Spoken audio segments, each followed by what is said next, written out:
আসছে। আমি 1 মিনিট কথা বলে শেষ করব। হাসনাবাদ ইউনিয়নের বাদুরিয়া গ্রামে আমরা আসরের পরে 150 লোক নিয়ে একটি প্রোগ্রাম শুরু করছি। বর্ষার দিন অঝরে বৃষ্টি আসাতে আমরা মসজিদে ঢুকে গেলাম। একজন লোক এসে তাদের খালি চেয়ার ভিডিও করলো, আর মসজিদের শত শত লোকের ভিডিও করে বললো আমরা নাকি লোক না পাইয়া মসজিদে যারা নামাজ পড়তে আসছে তাদেরকে আটকাইয়া বক্তৃতা দিচ্ছি। আসরের নামাজে গ্রামের একটা মসজিদে কয়টা লোক আসে? মিথ্যার একটা সীমা আছে। এটা রাজনৈতিক দলীয় ফানা। ওই দিন দায়ের করে আমাদের মহিলা সভাপতি আমলা দিয়ে চেয়ার ভেঙেছেন। আপনাদের এটা মানায় না। লাকসামের প্রতিপক্ষদের বলবো ভোটারদের কাছে যান, নিজেদের মর্যাদা রক্ষা করেন। আপনারা জায়গায় জায়গায় আমাদের ডিস্টার্ব করছেন। যদি গণতন্ত্রে বিশ্বাস করেন আপনারা আপনাদের কথা বলেন, আমরা আমাদের কথা বলবো। আপনাদের কোন প্রোগ্রামে আমরা বাধা দেব না। আপনারা আল্লাহর রাস্তা বাধা দিবেন না। আমরা অশ্বত্থলা গ্রামে 200 মহিলা সমাবেশের আয়োজন করেছি। আপনাদের লোকেরা ঘরে ঘরে দমকে এসছে, প্রোগ্রামে গেলে চাল দিবেন না, কিন্তু 300-এর উপরে মহিলা এসেছে।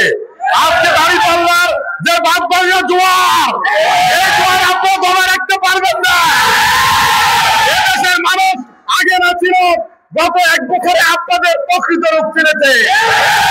এই স্বৈরাচারী হাসিনা আপনাদেরকে এত জুলুম করেছে, আপনারা তাদের ভোটের অধিকার চান। লজ্জা থাকা উচিত।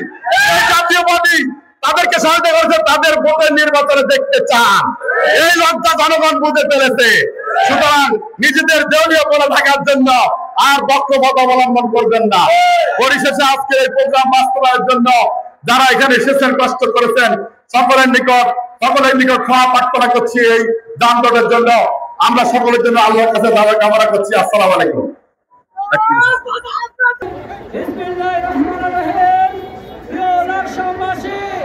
আজকে বাংলাদেশ জামাত ইসলামীর লাকসাম পৌরসভা উপজেলার উদ্যোগে 5 দফা দাবি আদায়ের লক্ষ্যে আমরা আজকে বিক্ষোভ সমাবেশ এবং মিছিল করেছি।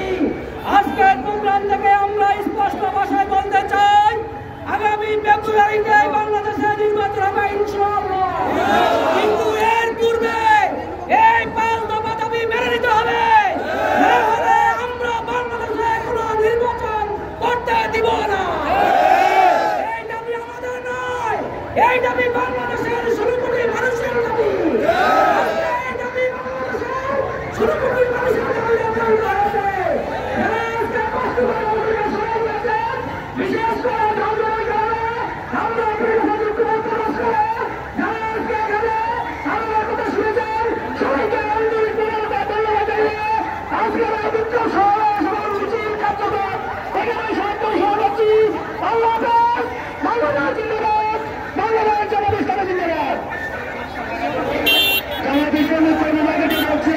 বাংলাদেশ